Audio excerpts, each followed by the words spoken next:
time for the Ron and Brian podcast.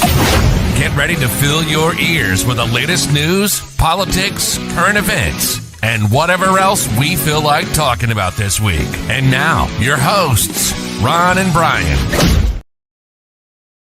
All right. Good evening, everybody. It is Sunday night. It is 8 o'clock. It is time for episode 350 of the Ron and Brian podcast. An important time that you think both of us would be here for. But Brian running a bit late this evening. He has put the needs of his ivory tower ahead of the podcast once again. Wanted to be here. We did. And you're right, William. It is not Sunday night. It is Monday night. I am confused as well. But we had postponed from last night due to the Easter holiday, spending time with our families. Brian apparently belongs to something. Hold on. What did he call this here at his building? It is the Alternative Dispute Resolution Committee. So that'll be interesting to hear his stories about that when he gets on the show, whenever that is. But we will wait on doing the regular bits that we normally do, the drink of the week, beef of the week, stories of the week. We will wait on that until Brian graces us with his presence at some point this evening, which he said was going to be in like 3 minutes, but that was about 3 minutes ago. So I'm not exactly sure how legitimate that is. Also, my headphones decided to stop working tonight. Very similar to Brian. So we're just going to reboot those real quick and make sure that I can actually hear him when he gets in the room. So hopefully everyone is having a great Monday. Some people were off today. Some people weren't. I know I certainly had to work today. But let's get... Guy Bannister, you're in the room. Get on the show saying that I'm weak. You know what weak? You're weak. The fucking leads are weak, Brian. So let's start with a story before Brian gets on here. He's clearly watching. He doesn't feel the need to hop on, but we'll get going with a story from the fast food world. I don't know why Wendy's intrigues me as much as it does, but they got Katy Perry fans upset with them this past week. As some of you may have seen, there was the all-woman astronaut voyage, Blue Origins, the Jeff Bezos funded craft that goes up into space. Katy Perry was along for the ride, came back, and when she came back, Wendy's, who is known to roast people, so I don't know why this would have surprised many people out there, but they put on their Twitter, can we send her back to space? This was also after they commented on a photo of Katy Perry kissing the ground when she got back from space, saying, I kissed the ground and I liked it. The Wendy's told People magazine in a statement, quote, we always bring a little spice to our socials, but Wendy's had a ton of respect for Katy Perry and her out-of-the-world talent. Not exactly sure if they're really sorry about it. Apparently, people are also saying that Katy Perry might pursue legal action over this tweet, although I'm not exactly sure what they would sue for. But people can sue for anything these days. We're going to check in. Hold on. I have another message coming in. Is this Brian? It is not. So this is why, again, as Billy had said, a 49% move on Brian's part. Very much so. Very true. This is why he does not get to have the title belt. That is why he is not champion. So I guess if he's not going to show up in a timely manner, let's just get moving with some of our regular bits. Let's start off, as always, with Drink of the Week. Drink of the Week. Na zdrowie. Salud. Drink of the Week. Pleasure. Pause. Drink of the Week. Drink of the Week. Drink of the Week. Drink of the Week. All right. And this week, going local again, staying in the area around me in Pennsylvania, we are going with Neshaminy Creek Brewing out of Croydon, PA. This is their smoked 611 porter. It is a 5.7% alcohol. I honestly don't know too much about this one. It is barrel aged, but not a heavy alcohol content for that. It is black as Brian's soul, but it's got a nice look to it. You can definitely smell the smokiness to it. It smells kind of like a campfire. Smells kind of like Brian after a hot pot night. Let's have a sip and see how it is. Oh, that is that's unpleasant. I'm not gonna lie.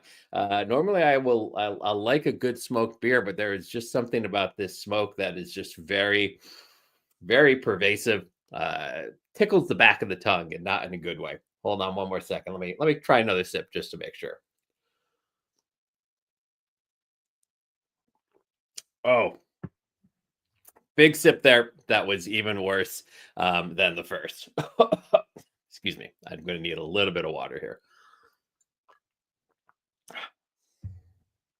Well, I do love a lot of Neshaminy Creek beers. That, for whatever reason, is not one of them. We'll go back to the drawing board. I will have to finish that drink. Obviously, it is the rule of drink of the week. Brian did not like his beer last week, but he finished it, so I will continue that on this end.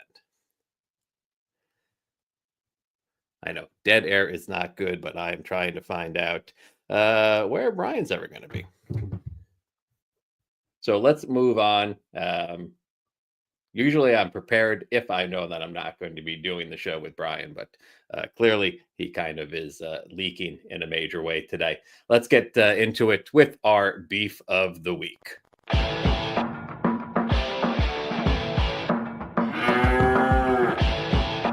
Ron and Brian's beef of the week.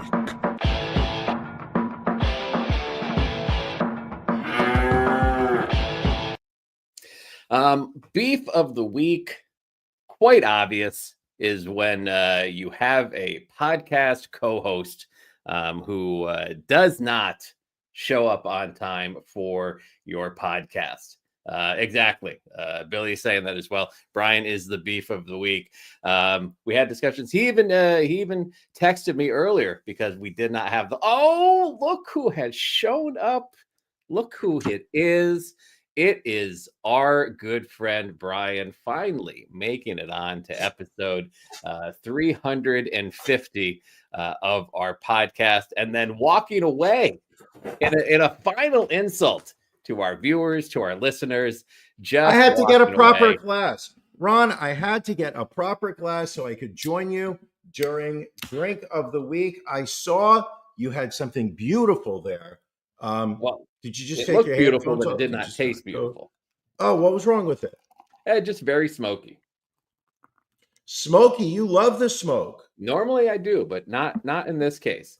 And my headphones are not working. Why don't you talk about what you're drinking this week while I attempt to find a working pair of headphones? Sure. Ron, you asked, what am I drinking? Ladies and gentlemen, I bring to you this week Utopia Brewing Company's Bohemian Lager, paying tribute to the classic Pilsner-style lagers of Bohemia, which I thought was just hippies. Our Bohemian British lager, that's right, British people, it's brewed with a traditional decoction mash using only British-grown lager and Munich malts to develop flavor and body. Generous hopping with a combination of traditional and the latest British flavor hops. This will ensure that the lager I'm about to take a sip of has a crisp and light fruity finish, which actually was Ron's nickname in college, crisp and light fruity finish. Bold, fresh, easy drinking. This session lager comes in at a 4.2 ABV. Ladies and gentlemen, I present to you Bohemian Lager from Utopian Brewing Company.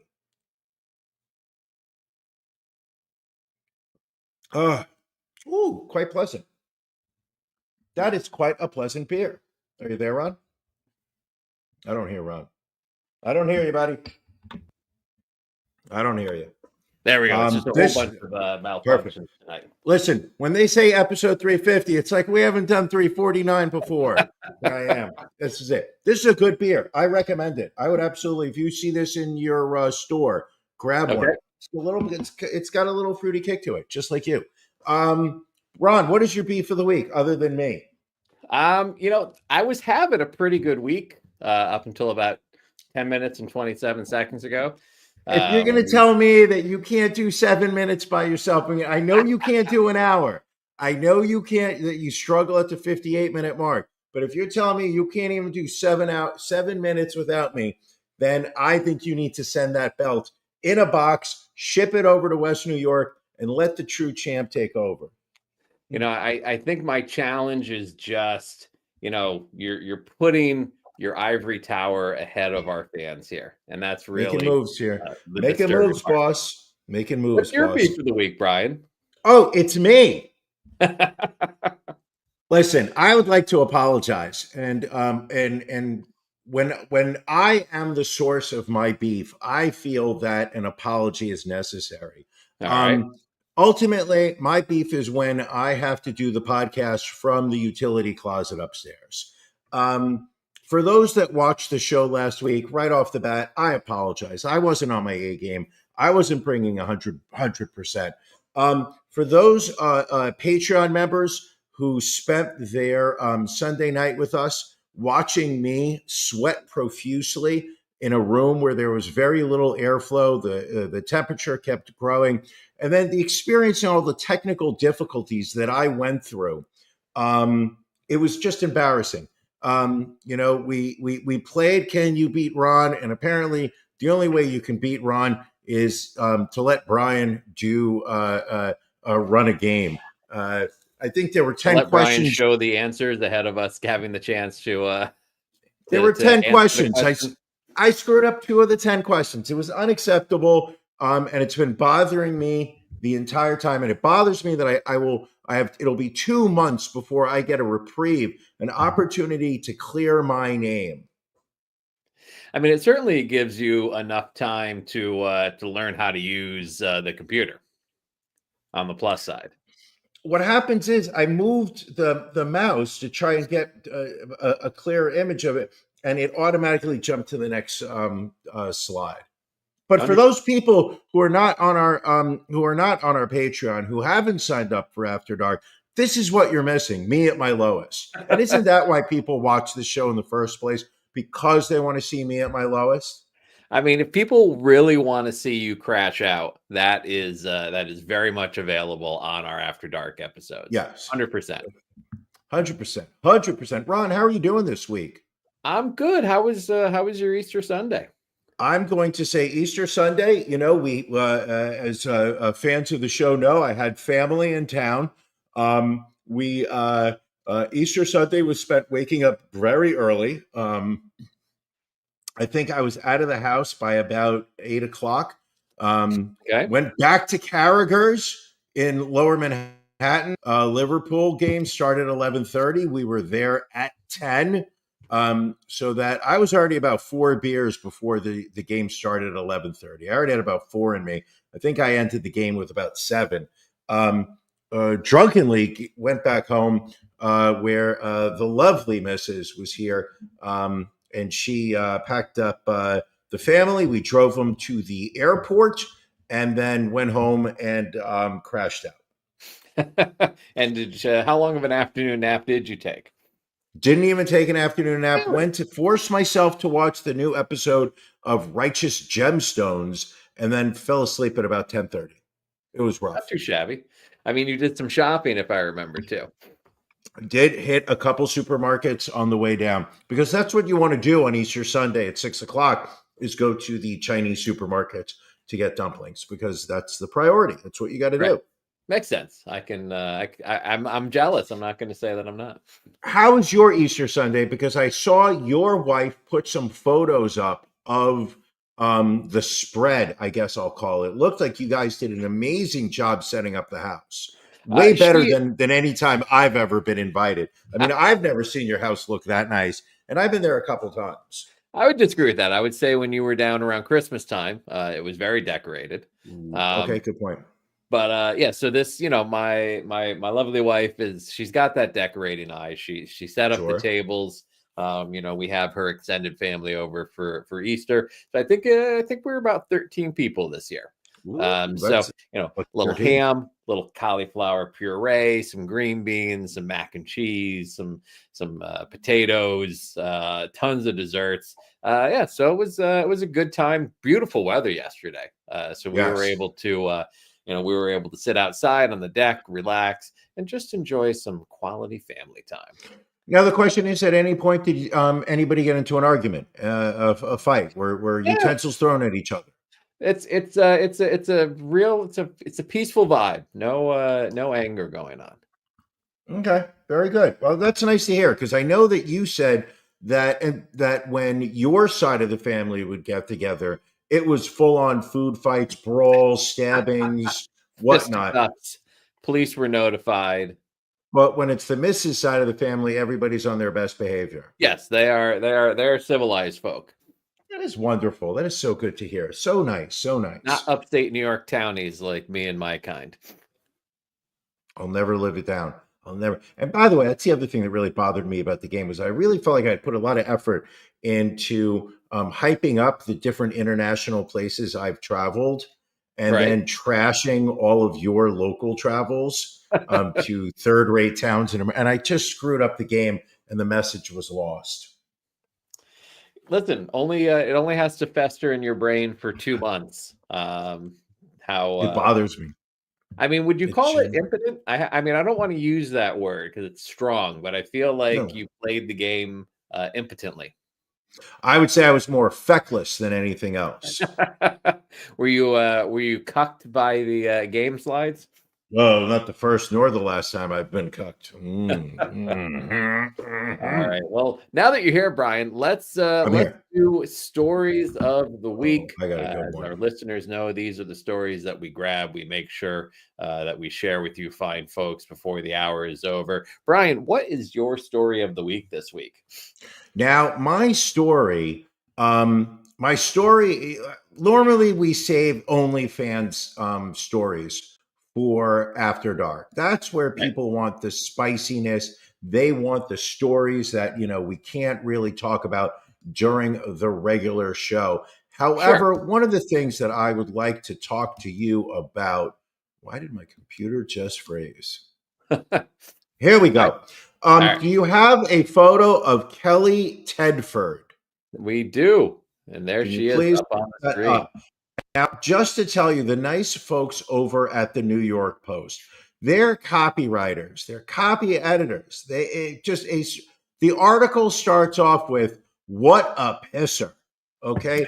The headline of the article, OnlyFans model who filmed herself urinating on grocery store food busted for hotel room pee spree, including on a Bible. So, right off the bat, this story has my interest on so many levels. Got a In lot New of class Hampshire, going to it. Ron, if you can look up Kinky Kelly on OnlyFans and let's see what she charges.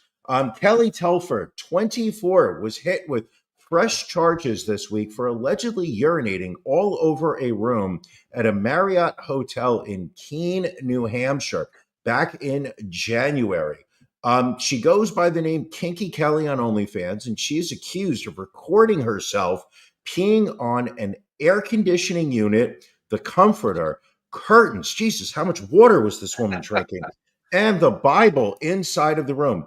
She also allegedly, now this obviously is for her premier OnlyFans customers. Sure. She also allegedly defecated on the floor before hiding her feces in the tank of a toilet. So she's trying to recreate the famed I was going to upper say decker. that's an upper decker, as the kids would say. So she was hit with so she's got 5 criminal mischief charges against her. This all has unfolded in the past few weeks before she was arrested for spraying a slew of products at a Monadnock food co-op, also in Keene, New Hampshire, with urine. They're saying that over $1,500 was worth of products and cleaning supplies were needed to clean up, then disinfect the area. The local food store, that co-op, said they were forced to issue a recall for organic quinoa, cornmeal, polenta, coconut shreds, and walnuts, which Jeez. I don't have to worry about because I would never buy any of those things. After it was announced that she had allegedly relieved herself on the products.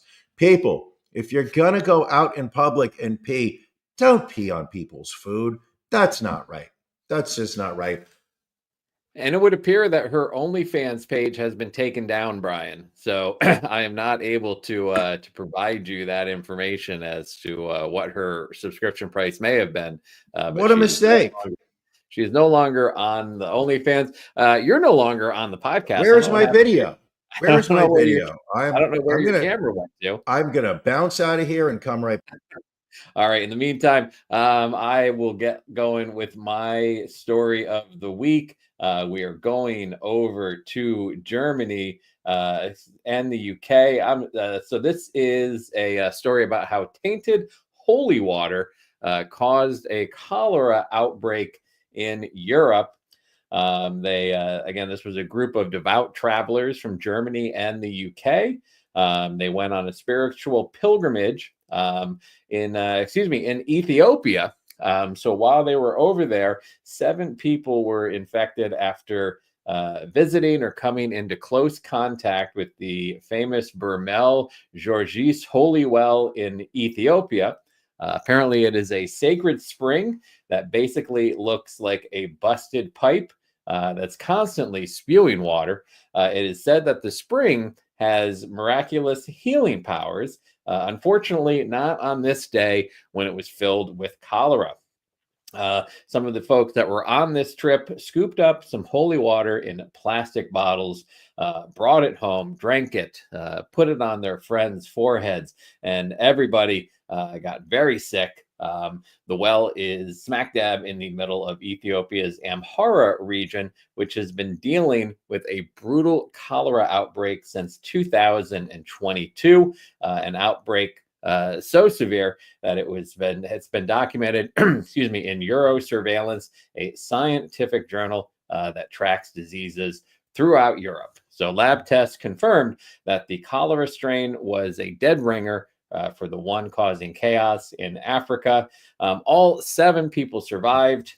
6 people were hospitalized. 2 had symptoms so severe that they ended up in the ICU. But thanks to antibiotics, they all managed to pull through. Health officials say you should never drink water spouting from a hole in the ground in the middle of Ethiopia, regardless of whether you believe that it has miraculous healing properties or not. So that is our lesson of the day. No holy water from Ethiopia. Up next, we were making fun of upstate New York earlier, and perhaps there is a reason for that. This next story, unfortunately, we're not able to find photos of the 2 people in question, but 2 upstate New York brothers have been arrested because one had child pornography and the other sexually abused a cow. On April 4th, troopers arrested Christopher Banks, 37, after a search warrant was executed at his home. Troopers found images consistent with child sexual exploitation and charged him with possessing a sexual performance by a child. While investigating the brother, troopers made a discovery about Mark Banks, 38, where it was revealed that Mark Banks sexually abused a dairy cow while employed at a farm in the town of Colesville. Mark Banks was charged with sexual misconduct.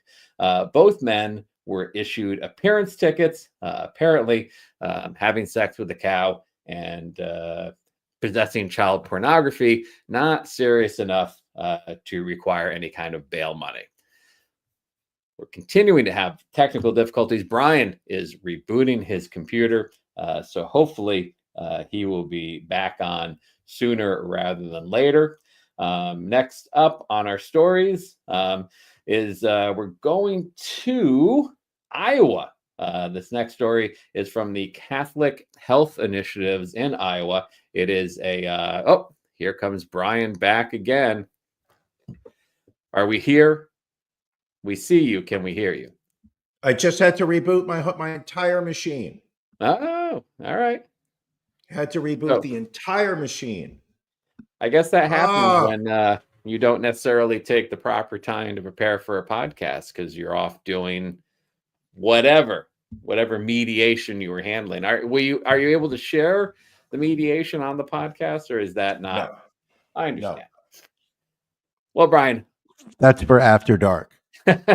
So this next story, Brian, that I was about to get into, it involves a hospital called Catholic Health Initiatives Iowa. It is a faith-based healthcare provider. They're currently in the midst of a medical malpractice case where they are arguing, Brian, and I want you to try and help me wrap our brains around this because if I remember for as long as I can remember, the church has argued that a fetus is a living person, correct? Which is why abortion is bad.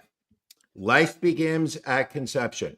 Well, apparently, if you are facing a medical malpractice case that involves the loss of an unborn child, that fetus is not the same as an actual person as far as calculating damage awards.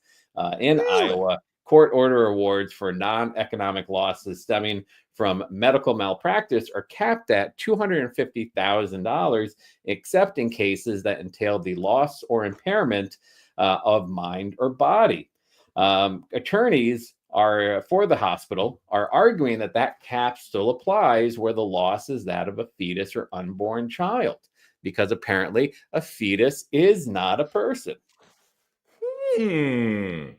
Are you implying a little hypocrisy from the Christian right? I mean, it feels like there might be a little bit of hypocrisy there, where if you want one argument that suits you, you'll have that argument, but then when that argument may come around and bite you in the ass, you just kind of put your morals by the wayside. So disappointed. I'm so disappointed. Brian, now that you're back, now that your computer's working, I have a very important question for you. Yeah. What are you watching? Not much. Not gonna lie. I watched a lot of episodes of what is it? Oh fuck! I watched a lot of episodes of Young Sheldon. Why? All right, hold on. Time out. Why are you watching Young Sheldon? Because that's what the kid watches. The nephew. The nephew likes the nephew's in the middle of Young Sheldon. I also saw way too many episodes of Wipeout. Remember Wipeout on ABC? So we're talking the original Wipeout or the reboot of Wipeout? Fuck if I know. It's everybody getting hurt. Everyone's getting hurt. I think it's the reboot. So I watched a lot of that. But the only thing that I can say that I'm bringing to the table here is the first episode of the new season of Black Mirror, which you said a week ago, give it a shot, watch it. It's good. And the first episode, what an intro for a new season. I feel like it has absolutely redeemed Black Mirror for the last season. What a great first episode. Rashida Jones, the Irish guy from Bridesmaids. The plot, without giving anything away here, people, is that Rashida Jones has some type of a stroke, whatnot, is basically brain dead. And a private company says we can install a chip in her brain that will bring her personality back. But it'll cost. There's like a $500 a month subscription cost that you're going to have to pay to keep her alive. And then over time, now I'll give you a spoiler alert, over time, changes to that subscription model start taking place, and it becomes more and more difficult to maintain. I mean, holy cow, what a great first episode. And from what I'm hearing, that's not the best one. No, I mean, a lot of solid episodes. Still think the episode with Paul Giamatti was the best one. But I'll be interested. I know you're a Paul Giamatti fan, so I'll be Yes, interested absolutely. to see Well, how you feel about that. I was a big fan of his father, H. Bartlett. Is that his dad? How many Giamattis do you think there were? Listen, it could be a common name. What do I know? Yeah, his father was the commissioner of baseball back in the late 80s, early 90s. Okay. Interesting. You don't seem to believe me. I do believe you. I mean, can I get a fact check? Can I get a fact check in the comments right now? Because I know I am right. H.A. Bartlett. That's it. I was close. Okay. That's why you confuse me. Yes. Well, I mean, don't I normally confuse you? Sure. Good point. Ron, can I ask you a question? You may. What are you watching? Attempted to watch the show Happy Face. It's based on the Happy Face serial killer. It's with who is it? Dennis Quaid plays the serial killer. Very slow. Didn't make it through the first episode. Shut it off. Can't recommend it. But a show I can recommend, the new Kevin Bacon show on Amazon Prime called The Bondsman, where he plays a bondsman, obviously, trying to catch people jumping bond. Gets killed, which is not a spoiler alert. He gets killed in the first 5 minutes of the first episode, and then is resurrected by the devil to hunt down demons that have escaped from hell. So that first episode sets up the entire premise, but it looks like it could be a good show. Okay. And then also watched the second episode of the second season of The Last of Us. Just an absolutely gutting episode. That's a kid's show, right? That's for young, early teenagers. I don't believe so. Demographic. It's kind of dark, kind of edgy, kind of violent. Is that the one with the little kids going? The one kid named Seven, and they were going about the never-ending Stranger Things. Oh, so what was The Last of Us? You're absolutely correct. I thought that was okay. I got those two shows convinced. What is The Last of Us? Last of Us is based off of the video game where, fungus infects the brains of people, turns them into zombies. Pedro Pascal. I'm sure. Can't remember the name of the girl who is who's the second lead. Ron, don't tell me that our champion remembers men's names but forgets the names of the female actresses and shows. We lift and support women on this show, Ron. We lift and support. You didn't watch season 1 of The Last of Us? No, I thought it was about little kids with special powers. Bella Ramsey. There we go. Janelle with the save to keep you from being even further embarrassed. But so I won't spoil it, but there is a death of a major character in episode 2, which apparently if you play the video game, you knew was coming all along. But right. I did not play the video game. But still one of the better shows on TV today. Are you going to go back and try playing the video game? Probably not. I feel like video games have passed me by. Do you ever get that feeling? I feel, one of the problems that I have with video games is the multiplayer environment that seems to become the center, because now you can stream, so you can be in a room with playing with 100 other people. I have no desire for that. I like, the old school, give me a challenge, let me try a few hundred times, get frustrated, curse, throw my controller against the wall, and then let me overcome it. So I still enjoy a game like Grand Theft Auto. They're coming out with number 6, I believe, sometime this year, next year.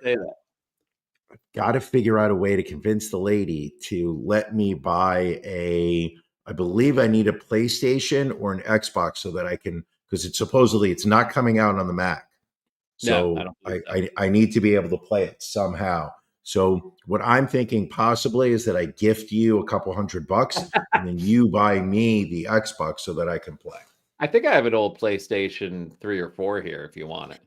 I don't think I'm going to assume that what they're saying in terms of the specs for this, you need like a cutting edge All right, device fair. to be able to run this game. It's going to be huge. But I don't want to play a game against like a 13-year-old kid from Nebraska who does nothing but play this game for 2 months. So he just whoops my ass within seconds. Right. I don't want that. So that's why I Listen, don't as like you playing have games. always said, if you're going to interact with a 13-year-old, it's only going to be to exchange topless pictures. And I respect that. I get that. I just find, and this is going to make me sound very. How do I let you? How do I hand that to you on a platter? Like fucking T-ball sometimes. You just set it up there. But my issue with video games, too many fucking buttons on the controllers these days. Yeah. Like when Nintendo came out, A, B, you had the little cross that, you push to move your person. Oh, Brian, and I will be shocked if you haven't watched this yet. Have you watched the new documentary on Netflix about the Oklahoma City bombing? No, what's new? A new one? It came out, part of their American Terror series, apparently. Just came out on Saturday, I believe. Hour 20 minutes. Again, not a lot of fluff to it, which we like. Is there new stuff in there? Because we've watched so many different documentaries about it. I think it's the 30th anniversary this year, so I think that's why it was 1995 that this happened. On April 20th. And I think what was interesting for me watching this, again, it's been a very long time for me, but just kind of recapping how the authorities were able to so quickly track down Timothy McVeigh and Terry Nichols. And then I didn't even realize, I probably had forgotten at this point, that there was a third person involved. There was a guy from Kingman, Arizona, who was a friend of McVeigh. There you go. Everybody's because when the cops, when it first came out, they were looking for 3 people. And then if the story starts to change, the third guy was a military friend of McVeigh. He lived in, I want to say, Kingman, Arizona. I think you're right. He kind of had a mullet, glasses at the time, yes. And they all charges against him. They tried to get him on some charges to see if he would flip and tell, but he never did. They eventually dropped the charges against him. He flipped. He testified. He did. You're talking about Michael Fortier. Fortier, yes. Okay, you're right. Yeah, I'm sorry. He definitely took a plea deal because what they found is he wasn't involved in the bombing, but like Timothy McVeigh literally walked him through all the steps of it. Like, hey, here's the ammonium nitrate. He literally went to Oklahoma City with Timothy McVeigh, and he was showed where they were going to park the truck. So he had, as everybody, as many people in the documentary say, if he had just made a phone call, this entire thing would not have happened. But instead, they basically were going to charge him as an accessory. Sure. I mean, he most definitely flipped on both of them. Right. And Terry McNichols is still alive. He's still alive. He is still in a Supermax prison out in Colorado, whereas Timothy McVeigh was given the death penalty, and rightfully so, I think. Well, I also remember, didn't McVeigh, I don't want to say volunteered for the death penalty, but if I remember correctly, he dropped all appeals and any pretense that he wanted to fight it. He wanted it as soon as possible. He was willing to be a martyr for whatever cause it was. He felt he was uphold. He was fighting the outreach of a fascist government. He felt that the American government was taking away people's rights, the right to bear arms, the right to live free of a government. And now you look at a lot of the powers that be who are in Washington running the government, and you see a lot of similarities between that, what used to be considered an extremist perspective now seems to have become very mainstream. Sorry, as you take your last sip. As I finish my beer. Another thing I did not realize, or again, maybe I knew and forgot, was that the Oklahoma City bombing took place on the 2-year anniversary of the tragedy at Waco, Texas. Yeah. We had a great run back in the 80s. Not going to lie. I mean, for somebody who liked watching the stories of just innocent people getting blown to bits and burned to death, that we had a couple good years. Good to know. Well, I would recommend, because I know you're a history buff and also Yeah. a buff of tragedy. Like, it really was like the daycare, listening to the parents who lost kids at It's the daycare, terrible. just brutal. Probably the most brutal part But of the documentary. what I do remember is that, as soon as it happened, everybody jumped to the assumption that it was Middle Middle Eastern. Eastern terrorism, Yeah. that they were that it was the work of some type of terrorist group from overseas, and the level of cultural shock that at this point we are numb to it, but the level of cultural shock that not only an American did this, a white American, that this wasn't, somebody with a foreign axe to grind, but a white American who hated the American government, Yeah. sent shockwaves through the culture. I mean, and they play some footage of the news reports from 30 years ago, and just people like, I saw a Muslim woman, head all wrapped up, running away from the building, and like this one woman, she was saying, I saw two Middle Easterners driving away, and the news reporter's like, well, can you describe what they looked like? I hate to say it, but they just all look alike to me. I'm like, Jesus, we have always been a terrible country. We've just been terrible people all along. The thing is, you and I, like we are East Coast elites, college educated. We live in a liberal bastion of free thought. The whole flyover, that middle part of this country, which is enormous in size, so fucking scary. But the thing about the way this country works, and the reason why we are going the direction we go in, is that we do not have a elected officials at the presidential level based really on the popular vote. You look at where the people live; it is on the eastern seaboards. You look at where you've got an abnormal imbalance of power is the Electoral College. It's the Senate. You got Wyoming with 2 votes, and they got 48 people live in that state. 48. Their population has grown.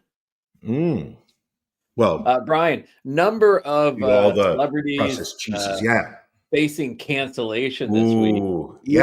Even in this anti-cancel culture state. So I'm going to throw some of these stories at you, Brian. Tell me if these folks deserve to be canceled or not. We're going to start off in the music world, where new Pornographers drummer Joe Siders has been arrested on child pornography charges. The rocker, age 44, was taken into custody on April 9th after a restaurant employee called police about a man, quote, entering and exiting the restroom with juvenile males. Siders was taken into custody when police arrived at the scene. Search warrants were obtained for his residence, vehicle, and phone. And 2 days earlier, apparently, police were called to the same restaurant after a young boy reported an inappropriate interaction with an older male. The 11-year-old boy told deputies that a man, quote, had recorded him on a cell phone while he was using the restroom at the location. I think I know the answer to this one. Brian, does he deserve to be canceled? He deserves to be canceled. He deserves to be sent away to prison. He deserves to be turned into, I don't know. I don't even know what the right word is to say. He should have all of his teeth knocked out. He should be violently raped over a course of several years. Then he should be executed. All right. Next up, Haley Joel Osment. Last week, arrested for public intoxication. He was filmed using anti-Semitic slurs while police arrested him. This past couple of days, he gave an interview to the New York Post and said, quote, I'm absolutely horrified by my behavior. The past few months of loss and displacement have broken me down to a very low emotional place. What does he mean by loss and displacement? He was in The Sixth Sense. This kid should have been set for life with money. There's no reason why he should be displaced. He may have a little bit of a drink problem based on the body cam video, which I watched a couple times. Well, so apparently he had lost everything in the Altadena wildfire a couple of months back. And didn't? after finding a replacement home, found out that his insurer denied his claim. He wasn't going to get any money for his burned down house. He ended by saying, quote, "I don't ask for anyone's forgiveness, but I promise to atone for my terrible mistake." And isn't atone basically asking for forgiveness? Isn't that kind of the same thing? Basically. Uh, Does he deserve to be canceled or not? We're going to cancel him for a period of time. And Okay. then I'm going to say like 2-3 years from now, he should be given like a bit role in some kind of like Adam Sandler comedy where he comes on and does a little cameo. And then we Right. all remember, hey, you know what? What were we really upset at him in the first place? He just had too much to drink. And then we start to embrace him again. Right. All right. So, Brian, let's say we'll do a would you rather. Gun Sure. to your head. You have to either accept tickets to go see a new Haley Joel Osment movie or to go see Louis C.K. Oh, I would rather. All right, I'll play. I would rather go see Louis C.K. All right. And you have. So that tracks. Next I up. saw him at the Garden several years ago. Listen, we were just starting to reopen coming out of a pandemic. I thought it was important to celebrate live entertainment. It just so happened to be in Louis C.K. It could have been a different comedian that day. I still would have gone. Understood.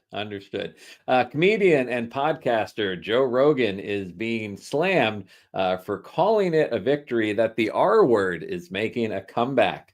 In a Ron? What's that? Ron? No, Is that Ron the R word? Ron's a very acceptable word. You know the R word. Really? About. I can't use that word in my house. So if you look at decree 2025.4.01C, you can only be referred to as the champ in my home. That's just a given. But on one of his recent episodes of his podcast, he used the word and then paused to celebrate its return to people's vocabularies. He said, quote, "The word is back and it is one of the great culture victories." Although the word was originally a medical term for people with intellectual disabilities, it later became a slur and an insult. In 2013, even the medical field changed the phrase from the R word to intellectual disability. Brian, should Joe Rogan be canceled for this?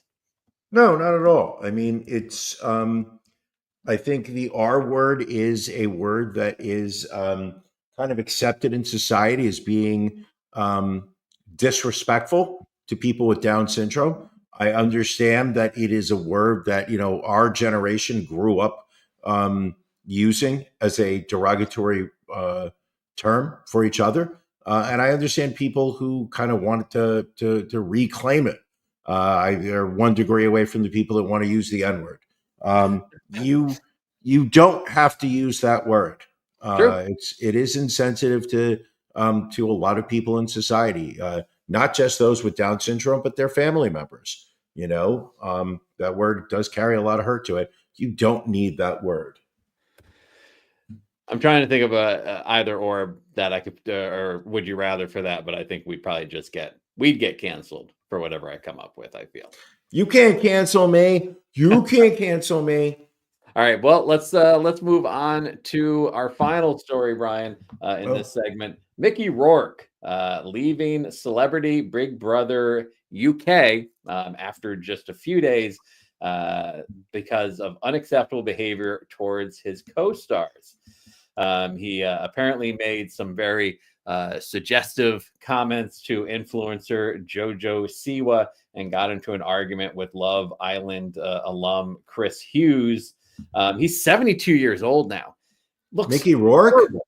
Yeah, it looks horrible for 72. Oh, he had so much work done. And somebody said to me recently, they think that he had all that work done from the boxing. That he went through a serious phase where he was boxing. I just can't imagine that he had that much damage done to his face. Let's go back. If you go back to like Angel Heart, Right. Pope of Greenwich Village. That's a damn good looking man. I mean, I would proudly bottom for that era Mickey Rourke. But I mean, looking at him now, I mean, I would So like nine and a um half weeks, Mickey Rourke, you'd be. yeah. I would let him blindfold me and then feed me On strawberries. ice along your stomach. Mhm, mhm. I remember Um, when that movie came out. I forgot there was a video. There was some song from the soundtrack that MTV played the video for. So like they used like scenes from the movie. I right. don't remember what song it was, but I remember watching it being like, oh man, I can't wait till I can, those movies on like HBO and I can watch it when my parents are out. This can be so sexy. There's no way Kim Basinger, Basinger, Basin, Basinger, I think. Yeah. Basinger, Kim Basinger. I was just like, I mean, she at the time was just like the definition of the hot woman.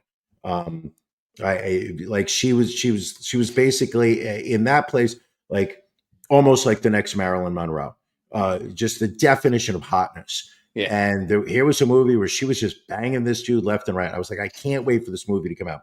By the time I finally got around to watching it, I was bored out of my fucking You were skull. desensitized to it.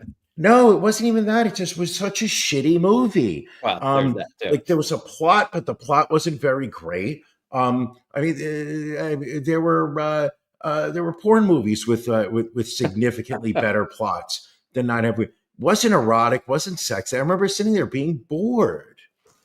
Well, going Let back down. to Mickey Sorry. Rourke, so the problem started Yes. when he approached JoJo Siwa and asked her if she liked girls or boys. She responded that she likes girls, to which he responded, "quote If I stay longer than 4 days, you won't be gay anymore." Now again, Mickey Rourke 72, JoJo's 21. She said, "I can guarantee I will still be gay and I will still be in a very happy relationship." He replied, "I'll tie you up," and then said that he planned to, quote, vote the lesbian out real quick. Yeah.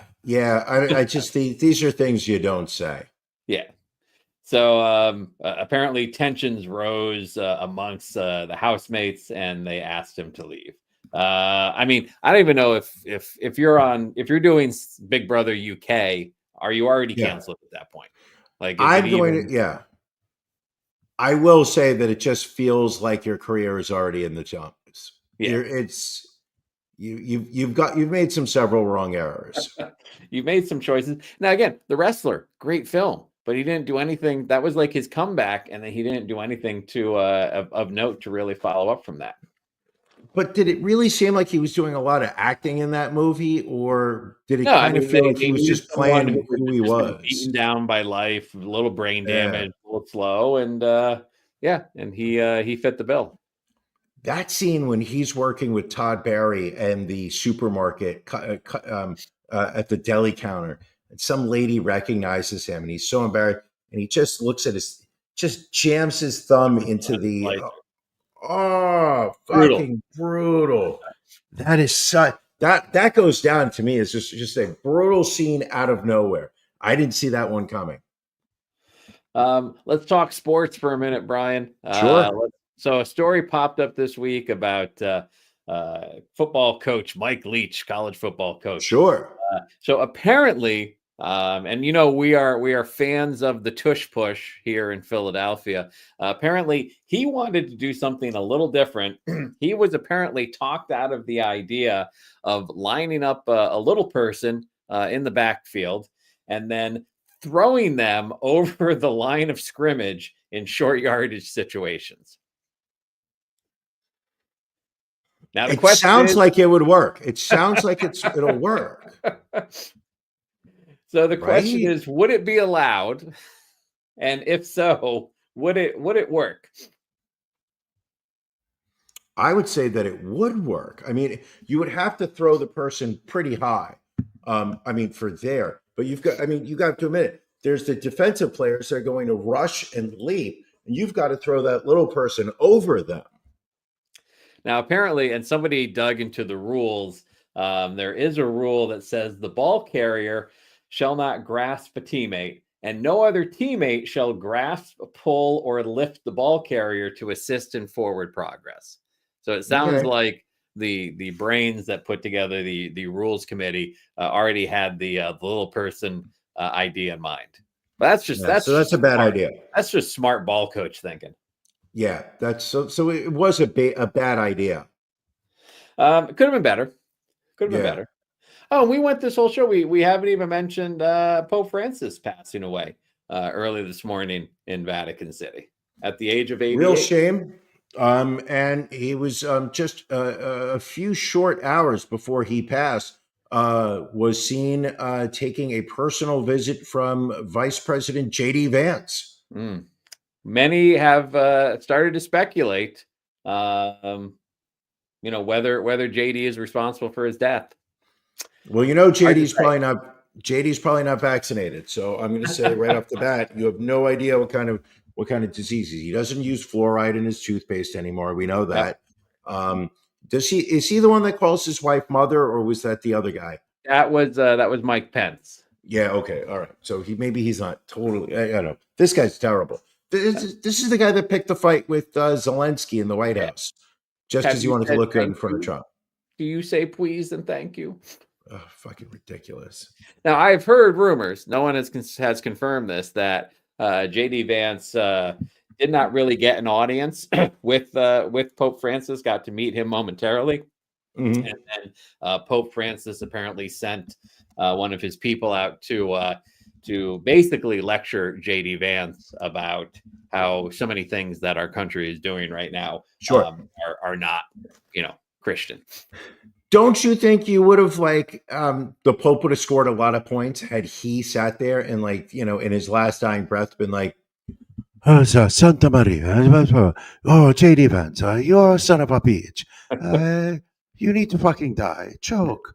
The Pope should I move off of my couch so you can fuck it? What's going on here?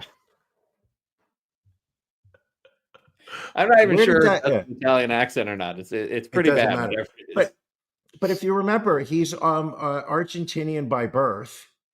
J.D. Vance? No, the Pope. I know. J.D. Vance, but he is married to an Indian woman. He is, which is it's very surprising that he is that racist and ignorant. And can you imagine what that dinner table is like after she makes some kind of stupid immigrant comment? Oh my God, it's got to be so uncomfortable.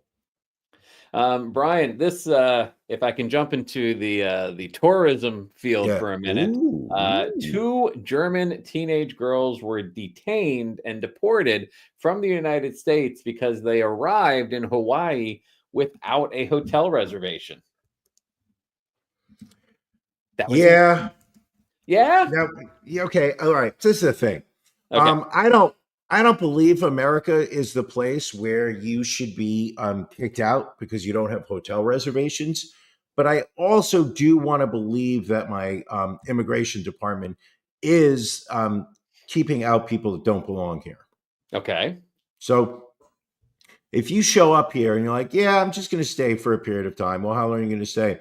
I don't know, 5 weeks. Where are you going? I don't know. Where are you staying? I don't know.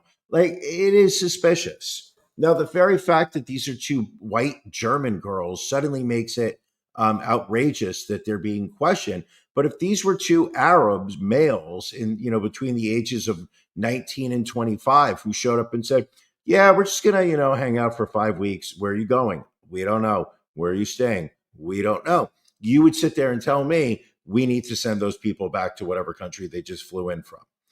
Now, I know, Ron, you're going to sit there and argue that hate has no home here and that there's no reason why we should detain them because they're simply Middle Eastern men. But you do want some sense of border security. So I will agree some sense of border security, but let's hear about what happened. Despite the fact that they had valid travel authorizations through the electronic system for travel authorization, they had their ESTA. So they were questioned for several hours at the Honolulu airport. They were subject to full body scans and strip searches. They were handcuffed, placed into green prison uniforms, and then spent a few days in a detention center. where they said they were cautioned by the guards to avoid eating the expired food that was being served there. Ew. Okay. All right. That's going a little far. That's the other thing. I don't understand the detaining. Send them Right. back Right. or let them in. But I don't home. understand the imprison. I don't understand. Let's imprison them for 10 days. So I think, now yeah. Germany has issued, like many foreign countries, Germany has issued travel advisories warning its citizens about the threat of deportation. International travel already down, I want to say 23% this year. How's that hitting the hotel industry? Not great. Not great. Yeah. I mean, you're talking millions of dollars of lost revenue at this point. That's all right, because apparently we need people to pick blueberries for $11 an hour at farms because there's no migrant workers. Did I share that Facebook post with you? Which one? Let me see if I can find it real quick. So it was a farm had put together a post. Let me see if I can pull it up real quick here. Oh, they took it down, son of a bitch. So it was a blueberry farm, and they had put up a post asking for people to come help pick blueberries for $11 an hour. And as you can imagine, the comment section just decimated. Really? They were like, "Oh, who awesome. do you guys vote for?" I like that. That's awesome. Yeah. I feel disappointed in myself that I didn't share it with you. Yeah, that's okay. It's not the end of the world. We've got time for another story, Brian. Of course we do. Come on, what do we got? Want to hit? Oh, stories that I wanted to touch. Yeah. You didn't really get to talk before the episode. I understand that. But Rod, you've spent a lot of time in upstate New York. Yes, specifically Syracuse area. I already did that story while you were. When did you do that? Your computer. When you were rebooting. Oh, fuck! I love that story. Listen, I think. Can we sneak in a drag queens? We certainly can. What is this? I feel like we have a story about drag queens. All right, as we have often heard, drag queens are the problem. We again attempt to find a situation. This is a mugshot. We attempt to find stories where people, drag queens, are to blame for perverting our children. Brian, will this be the day that we finally get to find a drag queen doing things wrong? I think we got it. So this is in Texas. Probably a good shot. Drag queens are causing trouble in Texas. And no, this is a middle school teacher. This is Cara Hernandez, age 31. She resigned from her teaching job at Ronald Thornton Middle School in September of 2024 after a former student came forward to the district about her alleged improper relationship with another student. Hernandez was arrested on February 14th and faces charges of indecency with a child involving sexual contact and an improper relationship between an educator and a student. The relationship apparently happened around April 1st, 2022. And the grand jury indictment accuses her of intentionally engaging in sexual conduct with a student. Apparently she was an orchestra teacher, Brian. Orchestra, those were the worst teachers. I don't know why it is that teachers have such a hard time not having sex with their students. I know. It's shocking to me at this point. Just utterly ludicrous. This shit wasn't happening when we were in school. Her bond was set at $50,000, $25,000 for each charge. There you go. All right. So not a drag queen. Not a drag queen. But that was our only story. That was very disappointing. At least it's only one. Oh, wait. Oh, my God. This is, I forgot. I thought I put this on the list. Man, I am just leaking all over today. Hold on. Let me see if I can find it real quick. Fucking Matt. You told him to line it up. You told him to line it up before we started the episode. All right. So You this. want to use words? This was a very disturbing story for me to see, and I'm going to tell you exactly why. Let me share the screen, get this individual up here. Brian, I don't What know do we what's got going here? on. I'm screwing up is what I'm doing, Brian. I don't know. Ron's screwing up. He has no idea what he is doing. All right. And So this gentleman right here, Brian, this is Mohammed Alam of Bensalem, Pennsylvania. He recently turned himself in, being charged with sexually assaulting 3 children between the ages of 3 and 11 years old.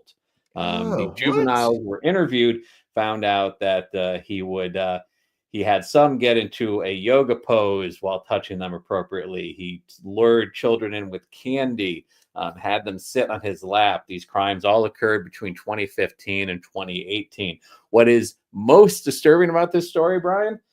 This gentleman right here was my coworker in the early 2000s.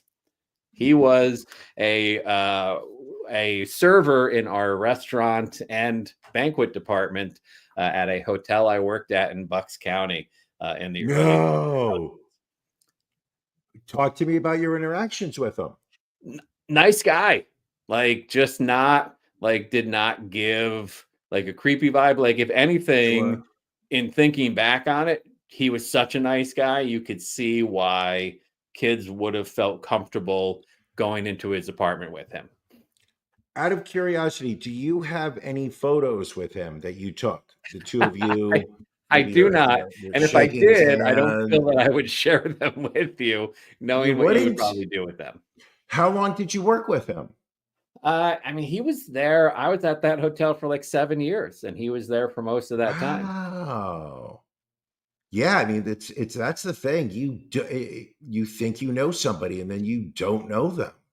Like Alonzo, friend of the podcast, who also worked at that hotel, had forwarded me the story on Facebook, and he's, Alam, as he liked to be called back then, had aged so much. Like when I read the story, I thought, oh, he's just sending me the story to do on the podcast. And he was like, don't you recognize that guy? And I looked and I was like, holy fucking shit. Like we worked with that guy side by side for years. Absolutely disgusting. Like I'm not even going to read the police details because that's how disturbing it is. Like it's just dark. It's terrible. That's dark. Terrible. And the fact that, I mean, again, if these happened between 2015 and 2018 and it was 3 kids, there's more out there. Like that those aren't, he just didn't do it during that 3-year period. I'm sorry, Ron, innocent until proven guilty. Well, we'll follow this story and find out. Brian, if he's guilty, I hope he gets the chair.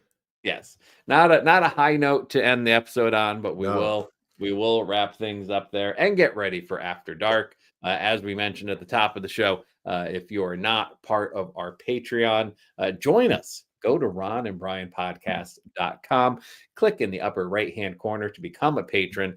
And if you join at the $10 level or higher, you get to join our live After Dark, which happens pretty much every Sunday night at 9:30. Tonight it'll be Monday night at 9:30, but for the most part, we're pretty good on Sunday night. Yeah. Wouldn't you say? I think so. We'll be fine. We'll be fine. All right. Brian, anything else before we wrap up what I feel is a memorable episode 350? It was certainly a roller coaster of emotions along the entire way. Where you only get one shot at 350. I showed up late. My computer crashed midway through. The camera just decided to no longer be detectable. Your headphones. But I'm going to tell you something. When you weren't here. Ron, if this was episode 1, we would have given up halfway through. But because of the 349 episodes that we have done already, we knew that we would, whatever roadblock life threw at us during this episode, we knew we would overcome it. We were going to climb that mountain, and we were going to get over it. Absolutely. I just appreciate everybody joining us this week.